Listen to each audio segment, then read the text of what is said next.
We have reported that the Ukrainian forces crossed the Dnipro River with speedboats and conducted a surprise attack on Russian forces in Kozachyi-Lahery in Kherson Oblast.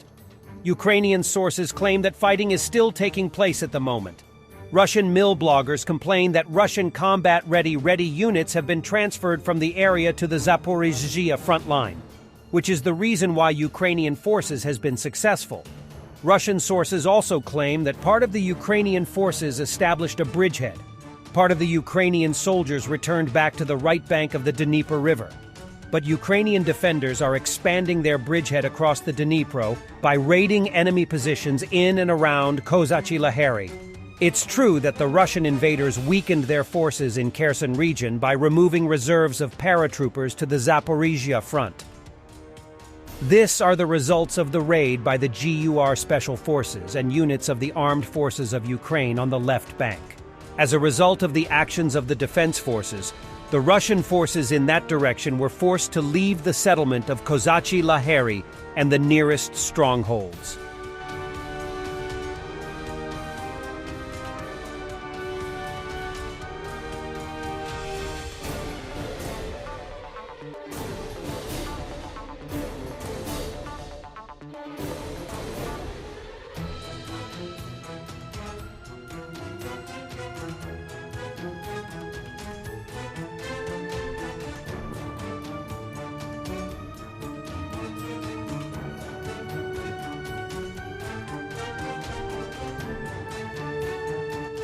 Drone footage provided by the Ukrainian 40th Separate Artillery Brigade destroying another Russian ammunition depot using a Polish AHS Crab self-propelled gun and cluster munitions.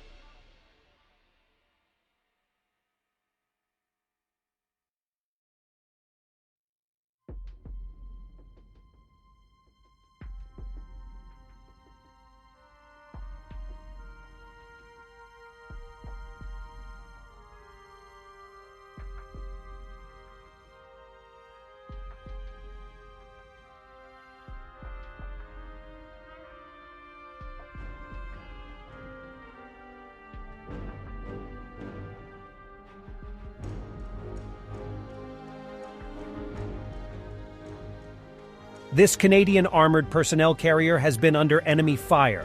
The crew was protected, but the vehicle got serious damage. Canada has donated 200 of these vehicles. Every armored vehicle sent to Ukraine saves Ukrainian lives.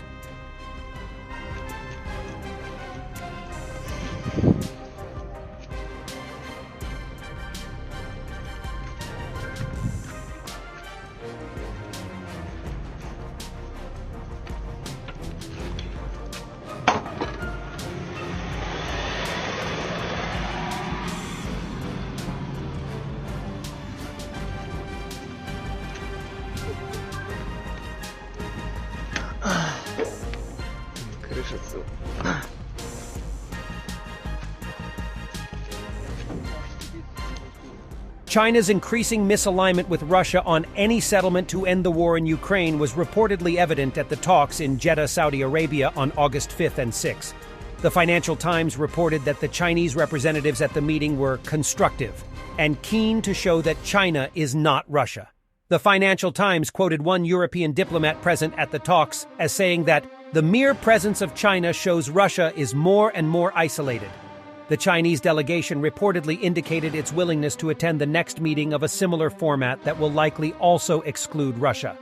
A Russian insider source alleged that Russia has rejected China's 12-point peace plan for the war in Ukraine from February 2023, which the Chinese delegation reintroduced during the talks in Saudi Arabia, and that some Chinese elites are secretly expressing their dissatisfaction with the actions of the Russian leadership regarding a peaceful settlement of the war in Ukraine.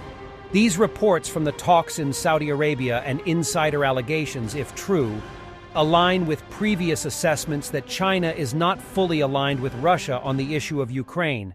and that Russia and China's relationship is not a no-limits partnership, as the Kremlin desires.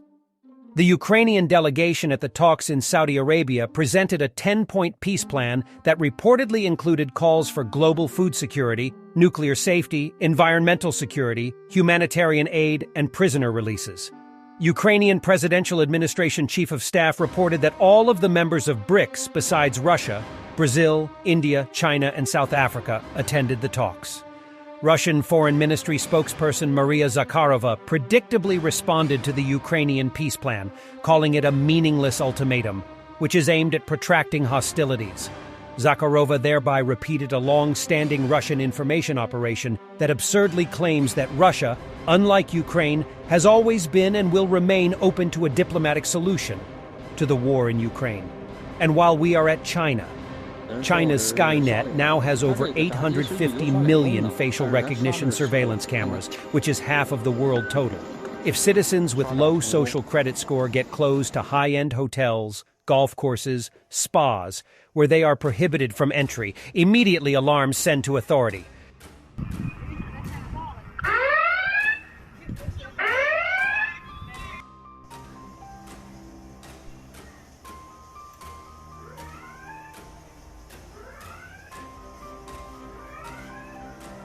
Your face is your ticket in China now. Chinese citizens with low social credit score are barred from tourist attractions. If they try to enter these places, the Skynet cameras will immediately send alarms to authorities.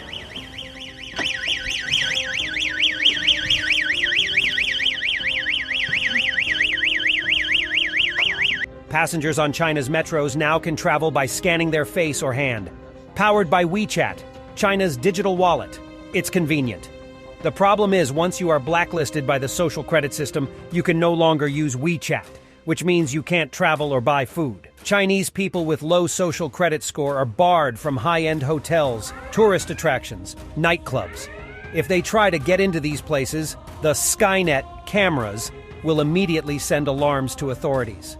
Chinese police facial recognition glasses can identify car plates and human faces and more, and automatically match them with police database to search and arrest anyone considered as enemy of the state. In China, CBDC is linked to your digital ID face. If you drive too fast, Skynet cameras will automatically fine you and debit your bank account via digital wallet.